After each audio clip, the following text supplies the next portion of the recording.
hapon po sa inyong lahat. Ito po ay tinuldan ko na po ang makina sa Geely na ating Coldre na puti po yung aso at low power. So ito rin po nakita namin sa kanyang naging sanhi ng problema sa ating Coldre. So ito po yun. Ito sa inyo. Hindi ko na po binidyoan ito sa aking pagbabaklas kasi ito po ay basic lamang po ito, pagbabaklas. So ayan, nagam po lahat. Ito yung wheel pan nya. So dito po nakita po ninyo ito yung mga piston ring. So bumigay po yung ating parts sa ating piston. Ayan. So ito po yung naging sanhi ng problema sa piston number 1. Ito po yung piston sa number 1. So hindi ko na pinakita sa inyo kung paano magtanggal. So basic lang po yan. Yan. So ito po yung kuha niya bumigay. Ito po yun. Yan. Ito po yun siya. Nakalagay po dyan. So natipak po ito. Pag tipak po niyan, yan. So pag compress sa lakas niya, nahulog po ito.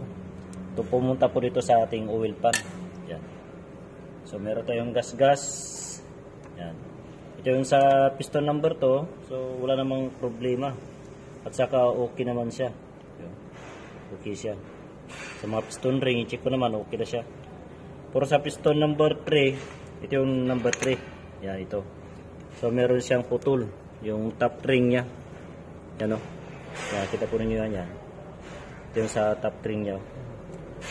Ayan, ito yung top ring niya. Dito pre, dito. Yan. So putol po ito sa top ring sa number 3 na piston. Kung makita po ninyo ang ating liner dito. So gas. Yan. Ito po, gas yan. Yan. So masyadong makita. Yan po. Yan. So ito yan, kita po niyo ito. May damage po siya. May gas. Yan.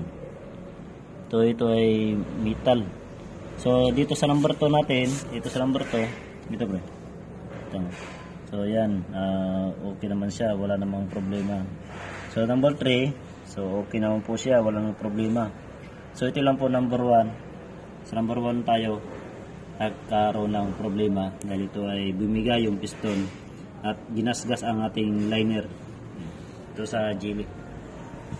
Ito na po yung part 2. Ang kunahin po ito ay overhaul ang ating makina.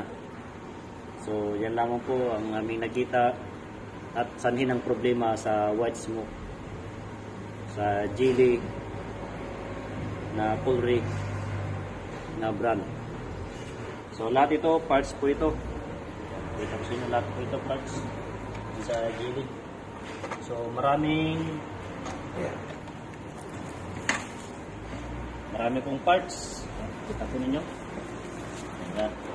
Lahat po yan. Parts ng Geely yan. So, natanggal ko na. At least, naging success ang ating diagnosing sa pag-troubleshoot sa ating white smoke na ating Geely Coldre. Maraming salamat po sa mga sumubaybay sa aking YouTube channel, Marius Garage po. Yan po, huwag kalimutan mag-subscribe at mag-like at mag-comment at mag-share sa aking YouTube channel para updated po kayo sa aking ginablog about sa ating mga sakyan na basic lamang po at DIY. Maraming salamat po. Bye-bye.